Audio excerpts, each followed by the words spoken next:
This is Strange New Trek, a podcast about the life and times of Captain Christopher Pike. And now your hosts.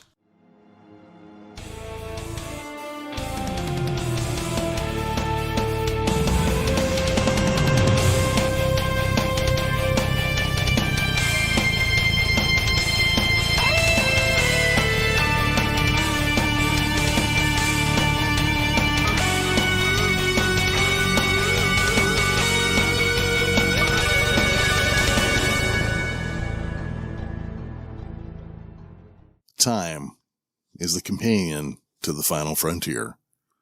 We are back after a long hiatus, and you might be asking yourself, well, where have you been?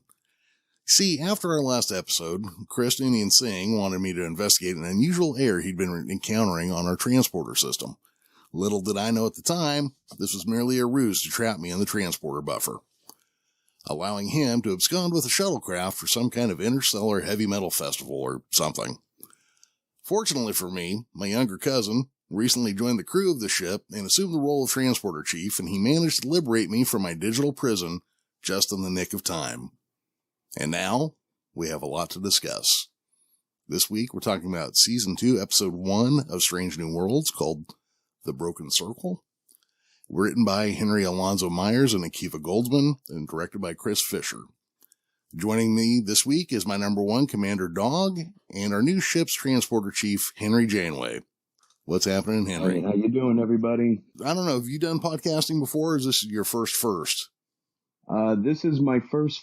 This is first everything, first official. You know, it's something that I've always talked about with friends, and I've always thought about, I've always kind of wrote up plans for, but I never actually just jumped in and did it, you know what I mean? No, I got Never you. Could quite find a topic I could stick to. No, I understand that completely, because I've been doing this for 8 years, and I've had like 19 different shows, so I get it completely.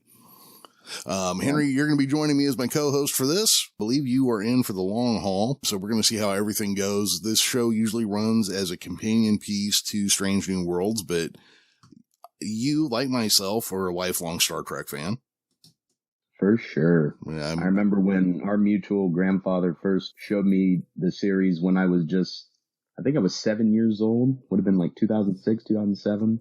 We were both feeling sick, and it was an episode of the original series that sadly I can't remember which one, so I just always watch all of them again, and I can see it. It's just an absolute great show, and I think there's really something for everybody in it, you know? Certainly agree. I think, you know, you're not going to like everything, but you can't hate everything. There is something in Star Trek for everybody. But like me personally, and we'll kind of get an idea real quick of where you stand on things. Like, I'm a big fan of the original series, the movies, Next Gen, and then not so much of the things that came after it, but I've been loving Strange New Worlds. Yeah, I'm pretty much the same way. The only Star Trek show that I didn't really care for as a whole, or the one that I could say I dislike, is Enterprise. Mm-hmm. And that's just because I feel like they cut it way too short. But such is the world of Hollywood, unfortunately. Yeah, that's just the way it goes. Yeah, but my all-time favorites are definitely the TNG era, Deep Space Nine, Voyager. I look at Lower Decks nowadays as a continuation of that because it's in that same kind of time frame. You know, I've got a weird relationship with Lower Decks. I love it. It is so Star Trek that it's almost painful to see how much Star Trek there is in it. Yet it's just silly as hell too, you know? Yeah, it has been definitely one of my top favorites so far of the new series coming out. Strange New Worlds, for me at least, is number one still, and Season 2 did not let down from any of my expectations whatsoever. Although I am what you would describe as a canon nerd. I'm someone who will spend long hours on Memory Alpha looking at the wikis and reading all kinds of stuff, but none of the typical nitpicks that you see come with that crowd really bothered me. I had my fit about that when Discovery Season 1 started, and I managed to drop it by the third episode because it was such a good show. Yeah. And I was just able to sit back and enjoy it for the ride that it is. Yeah, it's there are a few things that canonically will hit me, but I also realize that if you don't let go of some of it, you can't enjoy any of it. That's definitely the truth. Yeah. And I've seen a lot of people, especially with Star Wars, because most of my friends, I happen to be the only Trekker in the world. if you would talk to them about it. Sure. But they get really big into Star Wars, and you'll hear all the time about Star Wars canon this and canon that, especially with the new Ahsoka series coming out. And while I haven't sat down to catch up on anything since Andor, everything I've seen, it looks completely amazing. So here in a second, we're going to go ahead and start breaking down the episode and picking out, I'm sure, whatever areas we loved, didn't love, or whatever. I did want to say that one of the things that has come up with season 2, and we'll get to it more when we hit that episode, is I've seen people trying to segment it even more so now into something like the 2009 universe. And right. I just want to say that everything in Star Trek has been non-canonical since First Contact, because Ephraim Cochrane was from Alpha Centauri, not Montana. So everything after that has been non-canon. That's what I'm going with. If you guys want to go all nerdy on it, I'm going with that. That's going to be a good one to go over on. Yep. All right. So let's go ahead and get started. Again, this is about the episode, The Broken Circle. I believe early in this season, we don't get a lot of Anson Mount because I think he was introducing a new baby to his family at this point. Oh, congratulations to him. That's something that's really nice. Yeah. So it's nice that he was able to at least take the time to do a little bit of at least a cameo appearance. Oh, sure. Yeah. But if I remember right, when this was being released, a lot of people were like, hey, where's the captain? And I'm pretty sure that's what was going on. So while the USS Enterprise gets a checkup at Starbase 1, Captain Pike chats with Una, who's in hot water for being an Illyrian against Starfleet's genetic rules. They've tried calling for help, but they get no response. Pike suggests going public, and Una won't let him take the fall because, he knew that she had been genetically altered and decided to keep it a secret. She hopes for a plea deal, but Pike won't let her quit. So he's determined to fight for what's right. Now, right off the bat, one of the things I like about this Pike is he is 100% going to do the ethical thing every time, even when it's a pain. Yeah, I really love what they did with Pike's character in season 1, and we'll get into more segments that I really like coming out of Anson Mount as Captain Pike as we go on. But for this scene, it almost gave me goosebumps because I'm thinking of Measure of a Man and The Traitor, I believe it was called. The really good episodes where Star Trek shows its chops as a legal drama. Oh, yeah. And there are a couple of stinkers when you look at those, I'm sure, or at least you could argue it. But I, for one, those are some of my favorite episodes. Yeah. And they always have some of the best quotes that give you the chills that run down your arms. They're just great.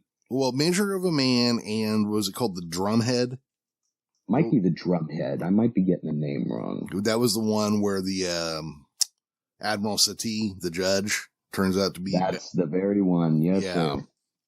I think The Drumhead was the name of that. Those are two great episodes of The Next Generation, maintaining the tradition of legal proceedings that carried over from the original series, episodes like The Menagerie and Court Martial.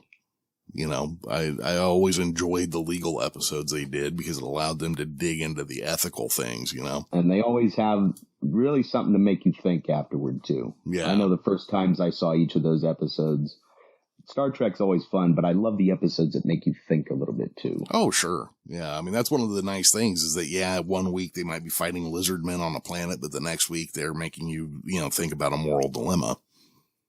Oh, yeah. Yeah. Gotta love it. And the writers handle it really nice, too. But again, we'll get to that one when we get to that episode. Yep. But absolutely. For this part here, just as a side note, the cinematography on the Enterprise and Starbase, absolutely amazing. I love the effects that they put into this show. You can really tell that they care about the detail. Absolutely blows my mind every episode. Oh, yeah. The nice thing about this era of Star Trek is that every episode looks like a movie. They put that much and care they really and attention. Delivered here. Yeah. Later in his quarters, Pike meets with Spock, who is the reluctant acting captain. So Pike's going off for personal leave for 3 days to seek help for Una. Spock worries about the ship's short-staffed situation, but Pike trusts him. You won't even leave space dock, he says. And Spock quips about famous last words. So after Pike departs, Spock heads to sickbay where Dr. M'Benga scans reveal that signs of stress, a racing heart, neck and jaw, lower back pain, all atypical for Spock. The Vulcan with emotional barriers have been down since the Gorn encounter at Vallejo Beta 5. M'Benga offers some human-style therapy and hands Spock a Vulcan lute, which we would see him play all the time in TOS.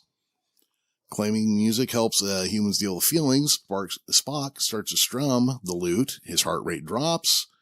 But then, of course, it skyrockets when Nurse Chapel walks in and he tries not to notice her really cute freckles. Yep, Spock then makes a swift exit. Fascinating, says M'Benga, stealing Spock's catchphrase. Chapel mentions Spock's level spiked when she entered, but she's not interested in that. She's thinking about an archaeological medical fellowship on Vulcan, leaving M'Benga fretting about replacements. Chapel teases him, it's just 2 months, and he's not going to get rid of her that easily. Now, the question I had, what is archaeological medical fellowship? Is that... I had no idea. Maybe they find fossilized pill bottles next to bones or something. Maybe that's Pompeii. Yeah, maybe that's it. On the bridge, Ortegas and Mitchell eye the inspectors who are running around the ship, and they're grumbling about their numbers exceeding the numbers of the crew. And Inspector gripes about the helm's highly irregular layout, and Ortegas defends it, saying it's for evasive maneuvers. I like how they compare her station to a joystick, basically. They're like, do you want regular controls or do you want airplane controls? Yeah, and she's got the X and Y axis inverted on there or something. Yeah. And she's always just a fun character. I just like how quippy and mean she can get with people around her. She's definitely one of my top 3. Yeah. And Uhura. Now, I noticed that, I can't remember if she wore these in season 1, but I noticed Uhura was wearing the earrings like Nichelle Nichols wore on the original series. That was a detail I missed. Yeah, the green hoop earrings. Uhura's station is next in line, and she blocks the inspector's attempt to install a secure comms patch. That would knock out all the comms, even the emergency ones. So she's like, shoo. But he's like, no, really, I got to do this. Anyways, we're in space dock. How many calls are you going to get? Just then, Uhura gets an emergency call. That guy should go buy a lottery ticket with a sense of timing. Or maybe he blew it all right there. Maybe that's all he had in the tank, Yeah, he got the Starfleet Lucky Call bonus pay for that week. Yeah. Meanwhile, Spock strums the lute in his quarters when Uhura arrives, reporting that the internal comms are down. She's intercepted a distress call from Kajitar in Klingon space, originating from Laan. Spock takes it up with Admiral April, who denies the request due to the delicate dilithium politics on Kajitar. Spock then gathers the senior officers, sharing the situation. Uhura believes the distress call, and M'Benga worries it's a trap. Mitchell reminds them of the Admiral's orders, and Spock seeks their help in ousting the inspectors, but assures they can opt out if they find it wrong. Chapel asks, find what wrong? And Spock responds with, we're going to heist the Enterprise. Now, surprisingly, this would go on to be quite the habit for the members of the Enterprise crew in the future of Star Trek. Those guys were always stealing the ship for some reason. Yeah. Menagerie, Star Trek 3, 110101. Yep. Although I believe it was actually the Binars. That was the Binars, but they made sure that Picard and Riker were left on board because they knew if they died, at least these guys would be able to finish the trick for them. There you go. Yeah. Either way, the Enterprise seems to end up like that car that was only purchased once but owned 7 times. You see around different driver every week. Oh, yeah. I know that car. It's been around since I was in high school. Good looker. Yeah. So we go on to Act 1, or How to Steal a Starship, for the very first time. In engineering, Mitchell stages a coolant leak in the intermix chamber. Now, real quick, I got to say this because I'm kind of OCD about certain things. Every time I see her and realize her name is Mitchell, I wonder if she's supposed to be some weird stand-in for Gary Mitchell. I didn't quite put that together on my first watch through of the season, but I believe I had already mentioned to you a little earlier today that I rewatched the episode today to get a nice fresh perspective. And that was something that came up to me too.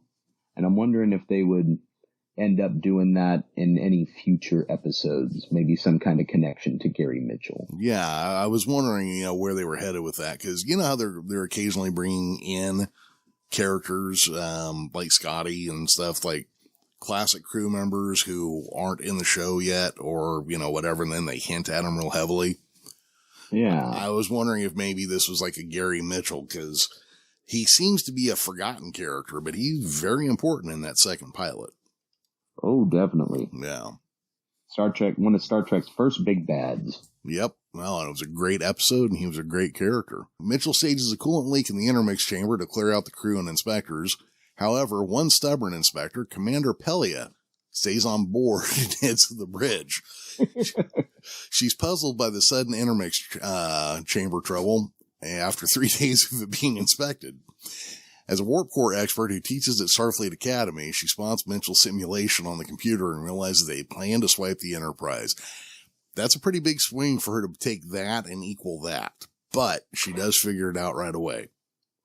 Yeah, I wonder what would happen if she just did that on another ship and they were just doing some kind of evacuation drill. Yeah. It would be kind of fun to see somebody miss that, get it completely wrong. So she confronts Spock, and his Vulcan honestly confirms her suspicion. She's amused by a Vulcan following a hunch, especially the son of Amanda Grayson, which was a hell of a name drop. Spock's surprised she knows his mom, but before he can dig deeper, Pelia suggests they steal the ship the right way, and even asks Ortegas about venting plasma from the nacelles, leaving everyone baffled. Spock questions her motives, but Pelia offers a simple choice: chat or act. Spock opts for action and orders Ortegas to vent the nacelles. The alarms blare at Starbase 1, signaling the Enterprise's trouble. The station's control unlocks the docking clamps and instructs the ship to skedaddle. Pelia, offering her services as chief engineer, quips it's been a century since she had her own engines, and Ortegas raises an eyebrow, but Pelia hints it's a lengthy tale. Uhura identifies Pelia as a lanthanite, and she cheerfully confirms it before stepping into the turbo lift. Now, I immediately got Guinan vibes from this character. Yeah, that was actually one of the notes that I left for my second watch through as well, is why didn't they just go with Ilarian? Yeah, I got some heavy-duty Guinan right out of her. And then referencing her accent, did you ever watch the TV show Taxi? I did not. Okay, so Andy Kaufman, while he was busy also having a wrestling career against Jerry Lawler at the time, they introduced a wife for his character on Taxi, who was played by Carol Kane. And Carol Kane used a very similar accent for that character. Now, if I remember to do so, I should go dig up a sound clip of it and play it here. Talk is cheap. I want your body. But just in case I forget.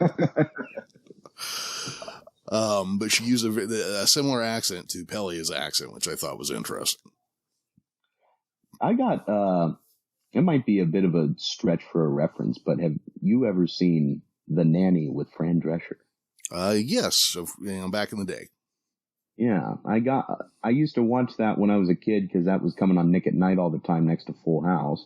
But she reminds me a lot of Sylvia, her mother in that show.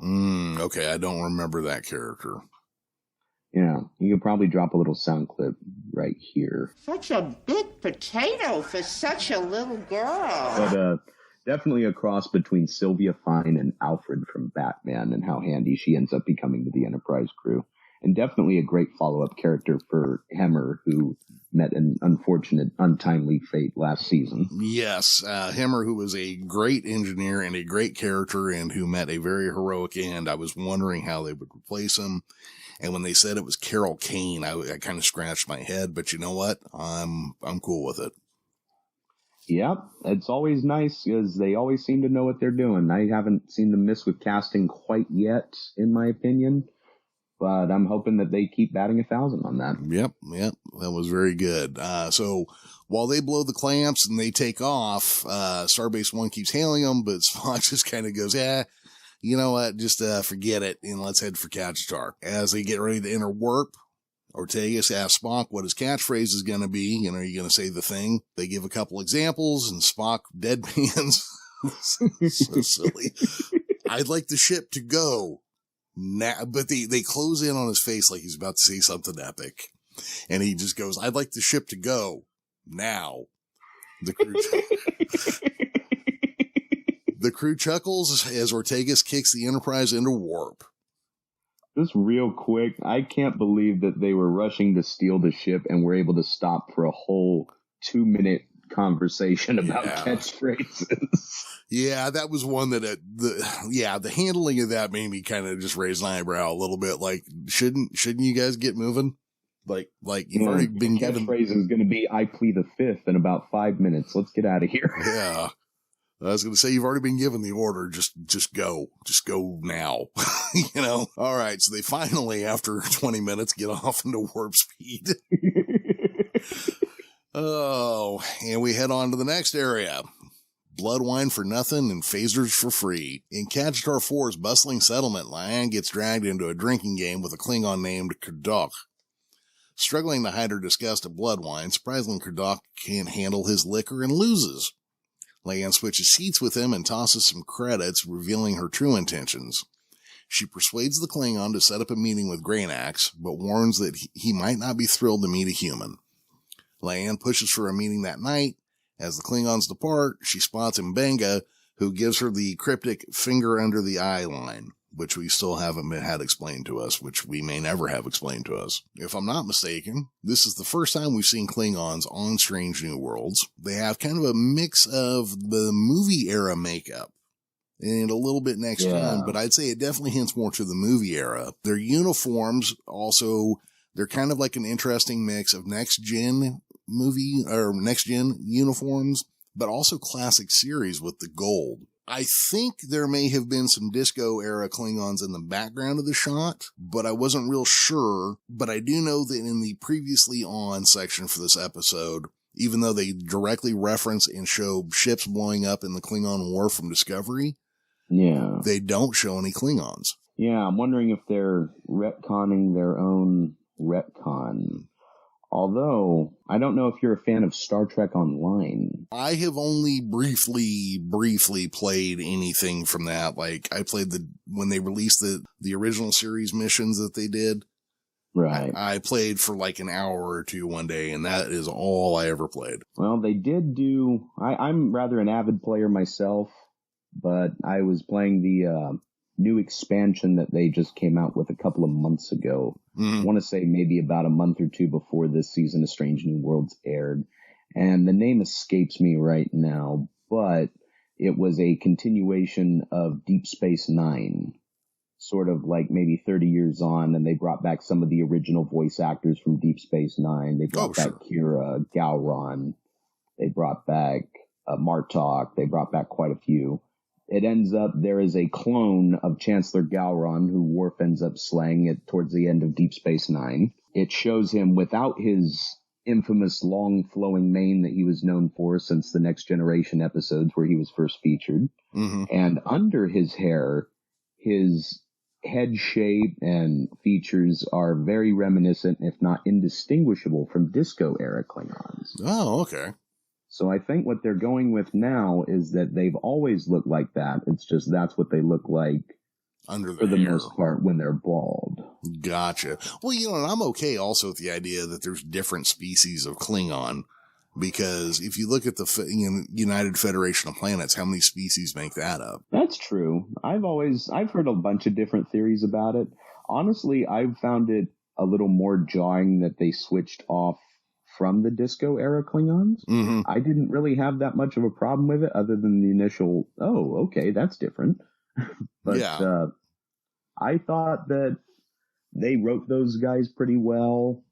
I definitely, over this episode and also again further into the season, noticed a bit of a change in writing tempo for them as well. They're definitely, like you said, borrowing more from the movie and TNG eras of giving them their lines, although they haven't had many speaking lines this season. Yeah. But when they do, you can definitely tell. Right. Well, like on Discovery, they kind of spoke like slower with a little more oomph in their voice, and this one is kind of the more choppy sort of tone that you get from TNG. Yeah, no, I can definitely see that. And I guess this is one of those areas where our age difference shows in. You're like 25 years younger than me, if I remember right. Yeah, 26 in a couple of days. So thereabout. So, yeah, so 20, yeah, okay. So my entire life, the Klingons have been changing. You know, I was 6 when the motion picture came out, and they were way different than they had been on the TV show. And then the Klingons on The Next Generation were pretty different than the ones in the movies. And, you know, so when Discovery came around, they're like, oh yeah, they're changing the Klingons. I was like, well, they're changing the Klingons again. You know, it's okay. Right. They've been doing this for 40 years, you know? So that was kind of my take on it. It really didn't bother me at all. Just another facelift. Yeah, just one more, you know, you want to make them a little more alien? Cool. You know, okay. So that was kind of my take on it. But I did find it a little odd that they didn't reference them a little more. Even if you're going to drop more classic style Klingons in there, you know, have a couple of the Discovery era guys hanging around, because it's true. When you grow their hair out like they did in season 2 on Discovery, they start to look like the Klingons we already know. Yeah, I mean, they could have at least, I like that they would, you know, try and cater to people that maybe found the original thing just a little too jarring for them. But at the same time, it doesn't have to be one or the Other. It can be both. It's a big galaxy in Star Trek. Yeah, you can mix them around. I don't think it's, you know, the Klingon Empire is supposed to be an imperial thing. There should be more than one race in there. Outside the settlement, Leanne meets with the crew and is shocked that they swiped the Enterprise, saying that she would have lost a lot of money on bets on that one. Chapel acknowledges that Vulcans can be full of surprises, and Spock reminds her that her message was urgent.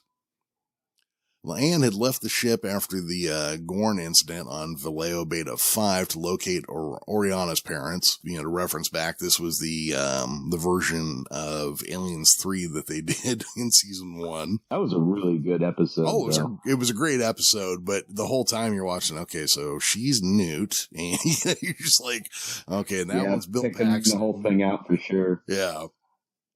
I thought it was, if I remember correctly, wasn't her reason for separating from the Enterprise crew after that she needed a break from Starfleet after dealing with that situation? You know, I was trying to remember today when I rewatched it. I thought it had more to do with finding that girl's home, but now that you say it like that, I do think there was some element of her kind of needing to step away. But, yeah, I didn't have a lot of time to rewatch that episode in addition to this week's, but I could have sworn I had remembered that way. I could be wrong. And again, I'm not quite sure about the time difference either between that episode and now. But it seems like if she needed a break from Starfleet, her break ended up maybe being a 3-week vacation. So there were supposed to be several months between seasons. So she left an episode or 2 before the end of the season, and then there were several months in between them, and now, so it's been months at least. Okay, so it has been a little bit of time. Yeah, because I did go and look real quick just to get an idea of about how long between the season was, just to get a sense of the timing. And it said that it was supposed to be months in between seasons, so, you know, that's how they were holding that together. During the Klingon War, both the Federation and the Empire mined the planet's dilithium, but after peace, the Broken Circle, a syndicate of former soldiers from both sides, aimed to restart the war. An explosion at the dilithium mine left half the town sick from ion exposure, including Oriana's parents, and Bingo recognizes the ion radiation from photon torpedoes, appalled by those profiting from the theater of horror.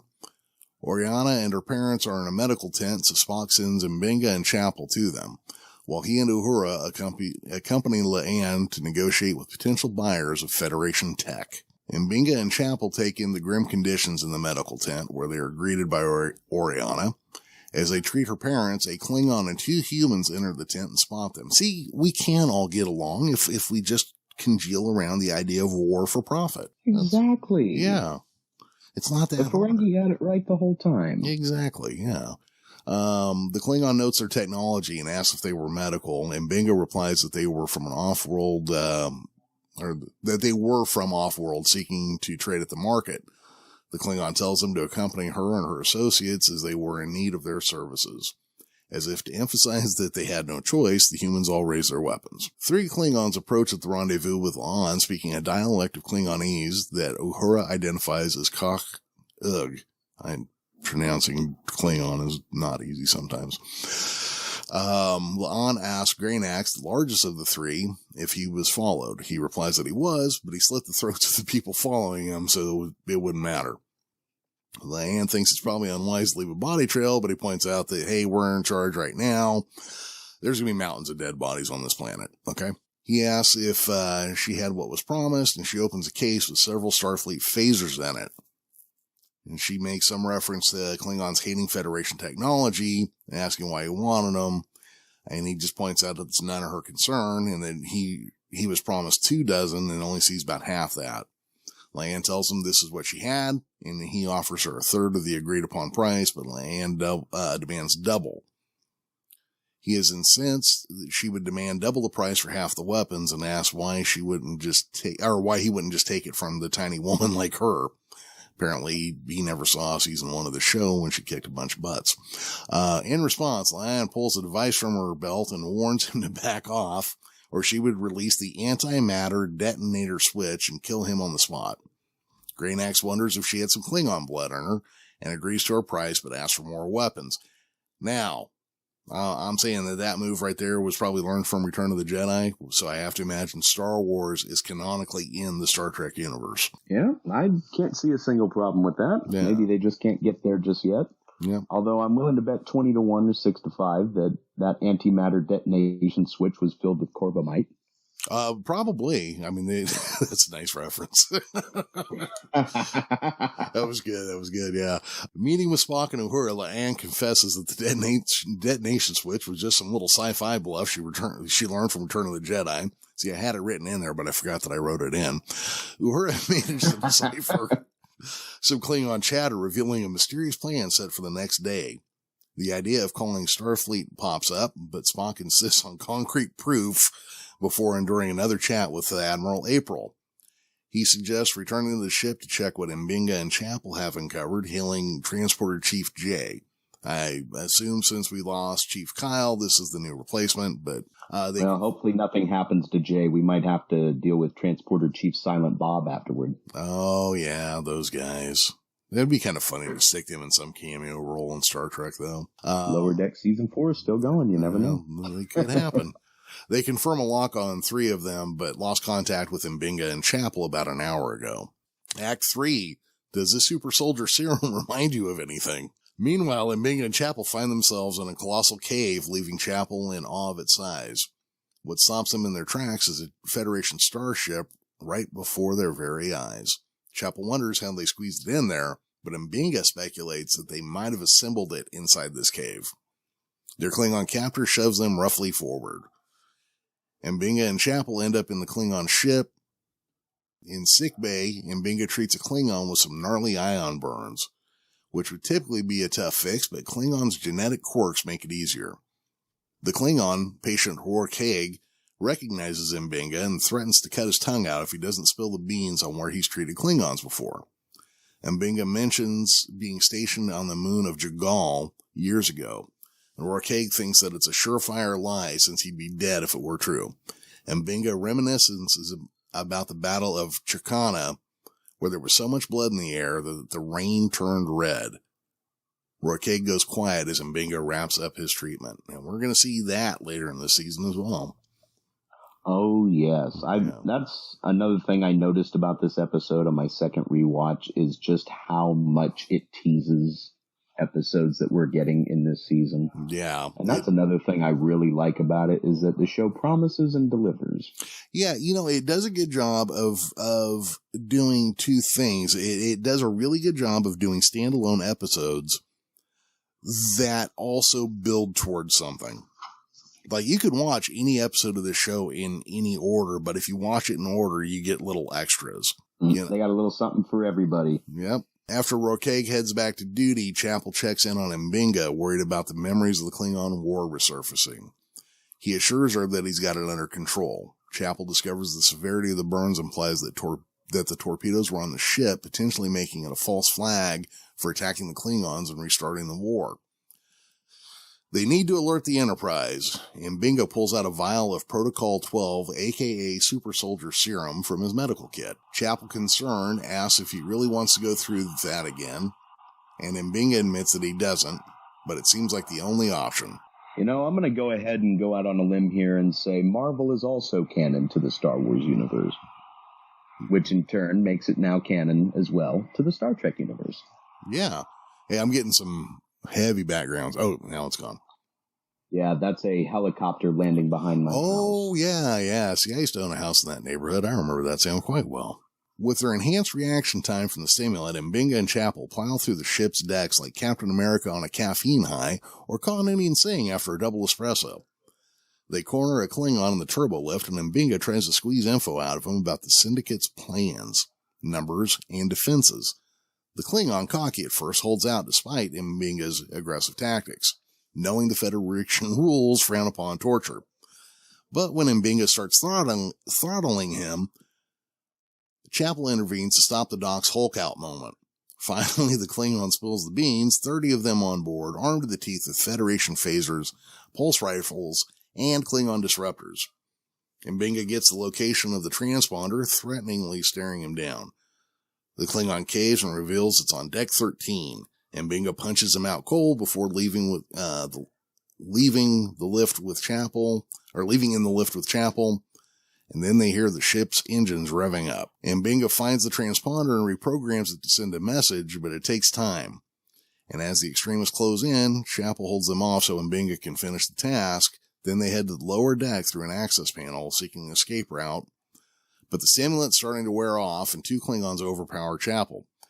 Mbinga, running on pure willpower, manages to break free, and Chapel follows suit. They retreat to the airlock, but as they make their exit, the ship starts to lift off. I gotta say here, the little John Wick-esque fight scene they had with Chapel and Mbinga versus an entire ship's worth of Klingons was just absolutely phenomenal. It was well shot, love the choreography. Yeah, everything about it was really good. It is funny to see somebody as little as Jess Bush appears to be in that scene kicking that much butt. But it was a will, because she looks tiny, she looks tiny. She really does. Yeah. And I don't know how tall she is. I mean, she's a model, so I have to assume she's kind of tall. But the guy who plays Mbinga is a big dude.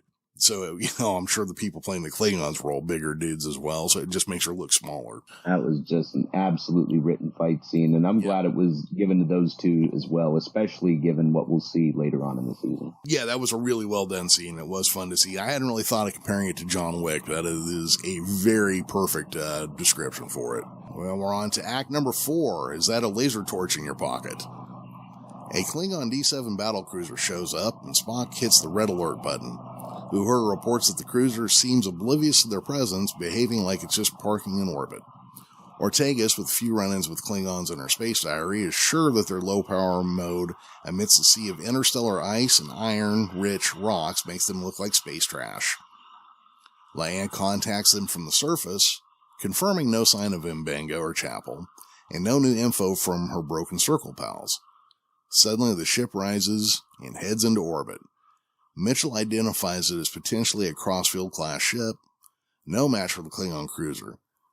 He also detects that the transponder's modified signals are, I think I wrote down he, but meant she here, but I can't remember who it was, sending a Morse code saying, "Enterprise, blast this ship." Now, Crossfield Class. Am I confused? Isn't the Crossfield the class of the Discovery and the Glenn from Discovery? You are not confused at all. It is exactly the class of the Glenn and the Discovery from Discovery. Okay. I don't really know what ended up to have this transpire to change the models of the ship. Maybe it was a line flub somewhere, or maybe this is an upgraded Crossfield class, such as the difference we see with the Enterprise in the original series versus the movie era. Okay. So, yeah, you know what? It could be because they mothballed the Crossfield when the Glenn blew up, right?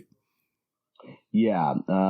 If I remember my Discovery lore correctly, the Discovery and the Glenn were the only 2 of the class that were ever built. So they because could they were have, supposed to be these highly advanced technological test beds. so they could have released another ship in that class, but it was a whole different thing too. Right, or it could be even like a Crossfield A. Yeah. But, well, you know, at the same time, it's also a Frankenstein, so she might have just been going off of one piece of it as well, because they'd been scrapping ships and building this thing in a bottle, basically. Yeah, the design of it first kind of reminded me of something in the NX period. Yeah. And something maybe a little further on than Enterprise, but also kind of closer to Enterprise than the original series. Yeah, I'd have to go back and pay more attention to it, because I was only thinking about the Crossfield thing now, and I didn't really look at that ship that carefully, which is weird because I also turn into a bit of a ship nerd from time to time. Oh, it's great fun. Yeah. All right. So on the ship, and that would be back on the fake the fake Federation ship, Chapel wonders if the Enterprise caught their transponder signal and how long it'll take for the extremists to breach the airlock. And Binga figures about 5 minutes with a laser torch or less with a grenade. Chapel didn't think they'd be dumb enough to use a grenade in space, but then reconsiders given the circumstances. They search the lockers hoping for environmental suits, but find a helmet and a jetpack. And Binga plans to use the helmet's beacon for a signal and the jetpack's attitude thrusters for an escape. Chapel questions the point since they'd be goners within seconds, but Binga points out that they'd have a whole minute before freezing and only 15 seconds before passing out.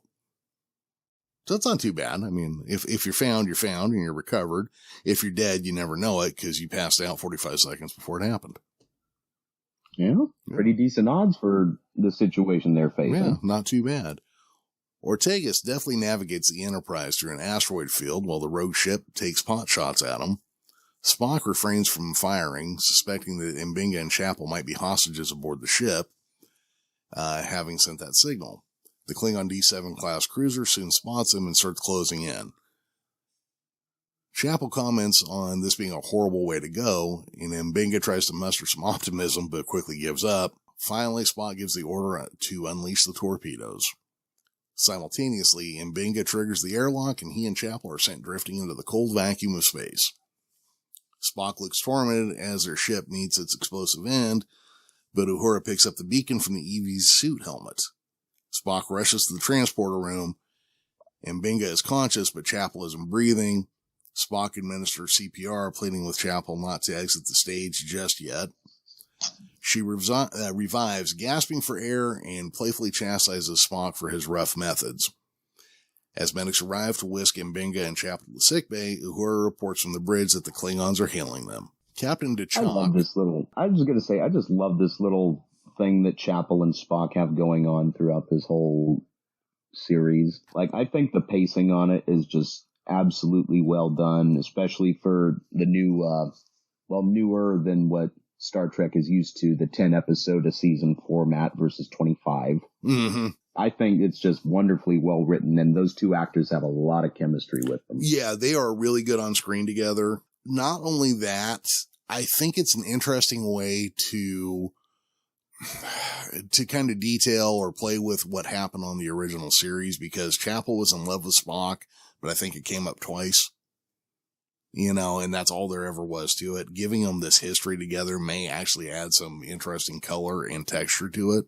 So I'm enjoying their relationship overall pretty well.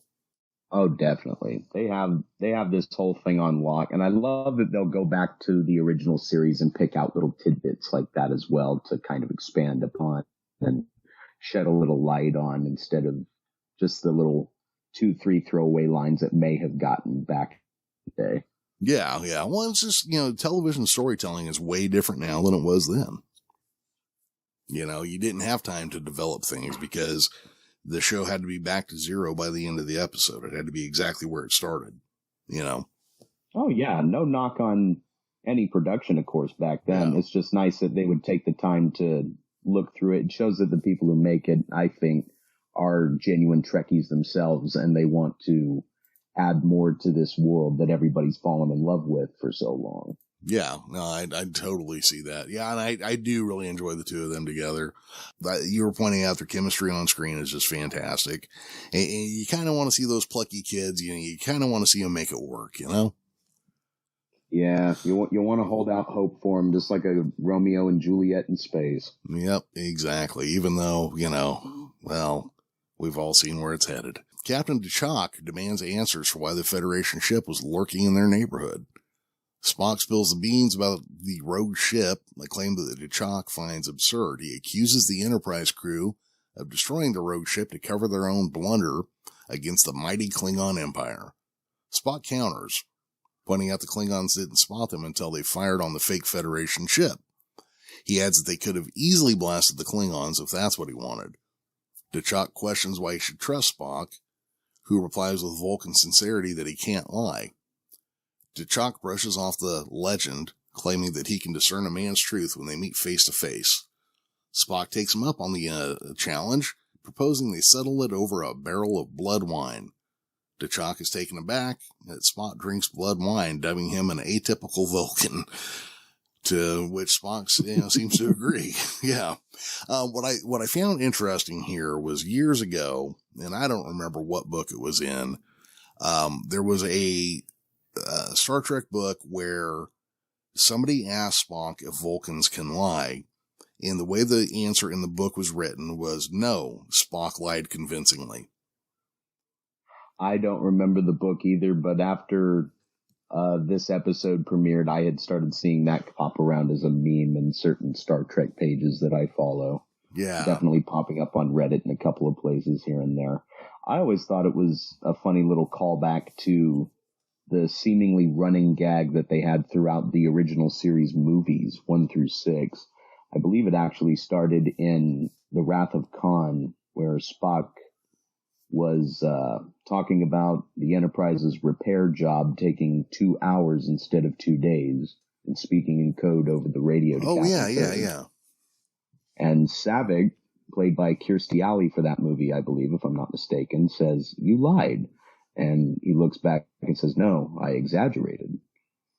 And I think they ended up doing that at least once or twice in a couple of the other movies, but it ended up becoming a little bit of a running gag.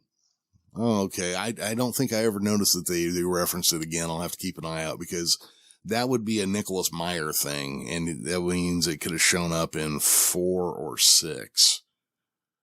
I believe it was both. I definitely remember 6. Yeah. Because it was when he was talking with Valeris. Yeah, because, I could see that, because Valeris was actually written to be Savick originally. See, I would have thought that would have been a very nice addition to that movie, but 6 overall is one of my favorites. Oh, well, it's probably my top out of all of it, next to 2. Yeah, it's actually a great movie. Really good. Fun side note, The Wrath of Khan is what I show non-Star Trek fans to get them into Star Trek. Oh, absolutely. So if you know anybody in your life that is resistant on boarding the good Starship Enterprise, you should sit them down for a good 2.5 hours and make them watch it and take that in and enjoy themselves. And you may be lucky and you may have a fan for life on your hands. Yeah, well, Wrath of Khan is one you don't have to know anything about Star Trek going into it. And even the very opening shot of the movie, it opens with the title card, Space in the 23rd Century. Because the director wanted to make sure that if his dad saw it, who didn't know anything about Star Trek, he'd know where and when they were. And that's how that was written for a beginner audience. I always really appreciated that about the Wrath of Khan, that it could be so heavy on lore at the same time that it could be so beginner friendly. Yeah, and such a really well-written piece, too. That was one of the quintessential entries in my book. I believe I was probably atop the fourth wall or one of those internet review shows that had called the directing and the writing and the production work all Shakespearean. I kind of agree with that. It's definitely on an epic scale, right up there with any grand epic you could pick up off of a shelf.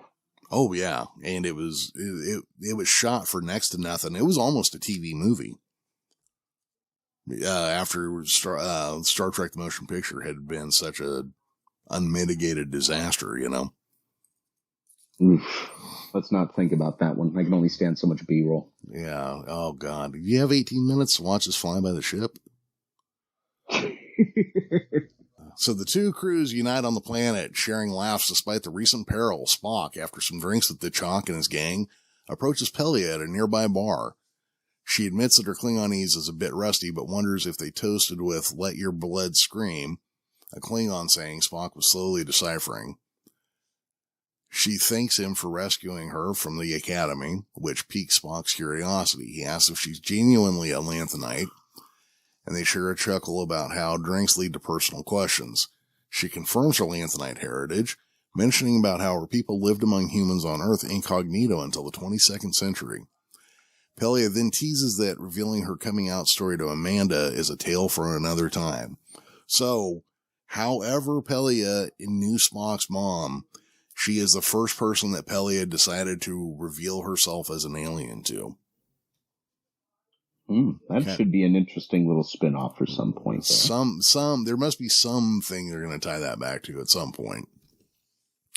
Spock inquires about her decision to join them, and after some playful banter, Pelia reveals that she was simply bored, and the Enterprise seemed like a remedy for her shortage of boredom. She hints at the possibility of sticking around and leaves with a laugh. T'Chak brings Spock back to the table, toasting to the Vulcan who defies Vulcan stereotypes. Oriana reunites with La'an, who playfully warns her to stay out of trouble, to which Oriana fires back that she will if La'an does. Curious about La'an's next move, she notices Spock with the Klingons and seems to have made up her decision. Back on the Enterprise, Admiral April gives Spock a stern lecture for defying orders and almost sparking a war. Spock, nursing a nasty hangover from the Klingon peace celebrations, calmly asks April to keep it down. April acknowledges Spock's good intentions, but warns him about the consequences of his actions. He lets Spock off the hook this time, though, attributing the Klingon-induced hangover as punishment enough. Still, he emphasizes that there should be no repeat performances. Well, he got that wrong. And orders Spock to bring the Enterprise back home. In sickbay, Spock checks on Chapel. M'Benga, unaware of Spock's presence, assures him that she'll recover. Wait, that didn't work. What did I write that for? Anyways, M'Benga assures Spock that she'll recover. Spock, unable to express his inner turmoil, spends most of the voyage in his quarters, strumming the lute that the doctor gave him. Meanwhile, on Starbase 1, Commodore Typhoon questions April's leniency towards Spock's actions. The Admiral should have just told him, well, we really don't care in Starfleet when somebody steals a ship. It kind of happens all the time. April counters by suggesting that Spock may have averted a two-front war for the Federation, intentionally or not. He views Spock as a valuable asset and acknowledges the need for all the available personnel in case this war becomes a reality. As he speaks, our attention is shifted to a map, which shows a possible Gorn attack ship near the Galdantair system. That is where they end the episode, but they put up a little title card for our friend Nichelle Nichols, who is the original Uhura, who had passed away the year previous to this.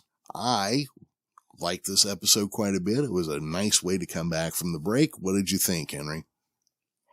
I thought it was a absolute 10 out of 10 for me. I love the pacing of it. It's a nice return to form for all the main actors, and Pelia, once again, excellent addition to the cast. It really got me excited to see more, and I probably wouldn't have gotten through the show as quick as I did if it didn't start off that good.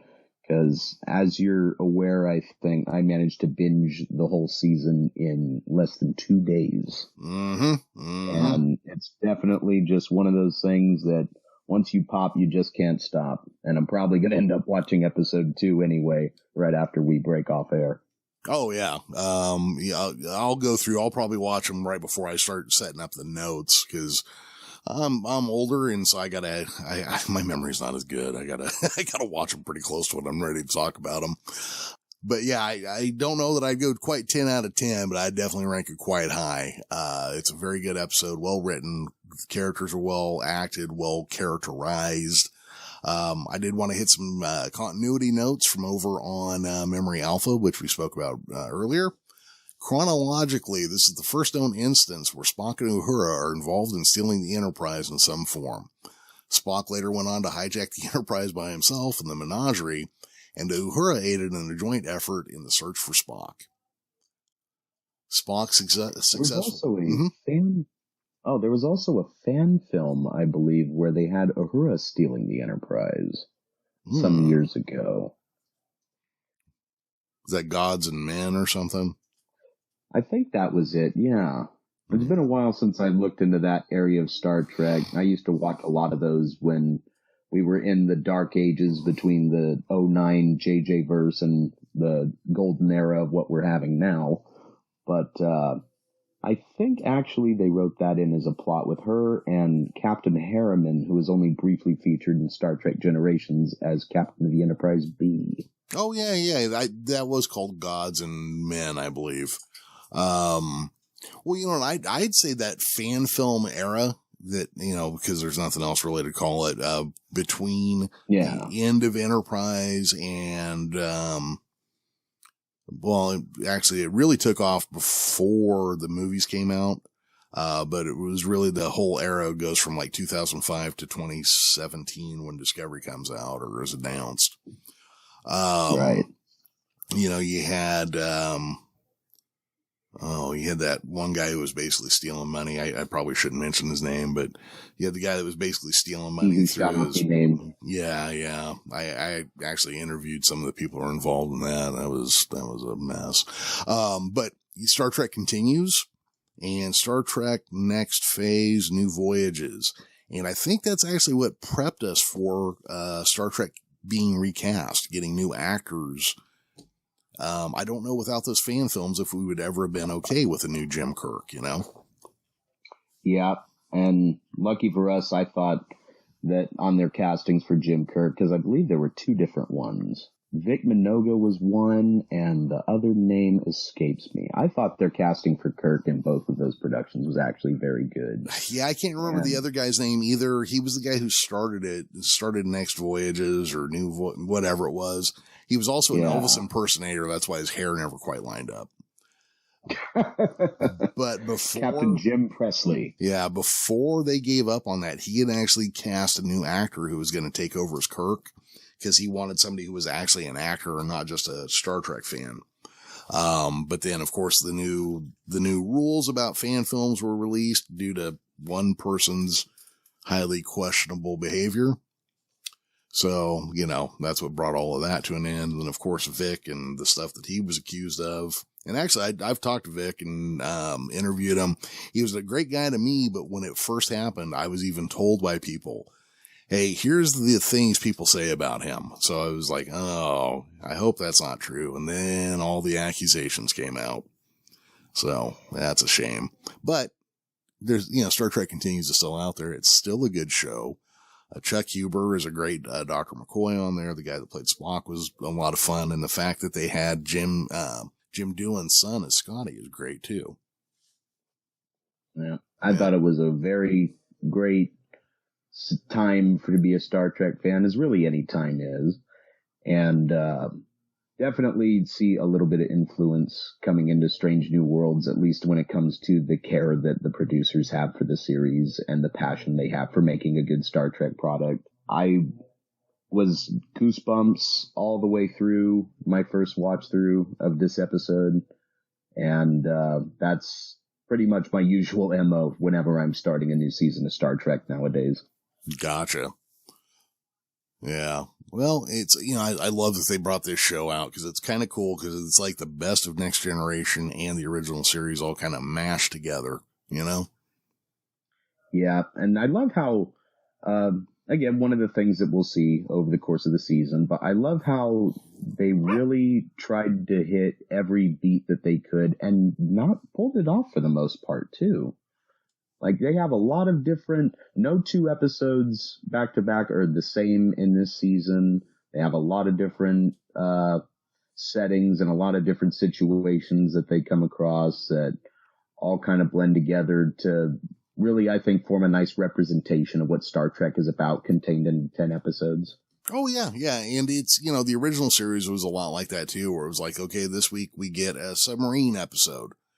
And then next week we get a courtroom drama. And then after that, they get kidnapped by Macbethian witches. And, you get a nice covering of what everything Star Trek can be in that little smattering, Yeah, nice little sample plate. Yeah.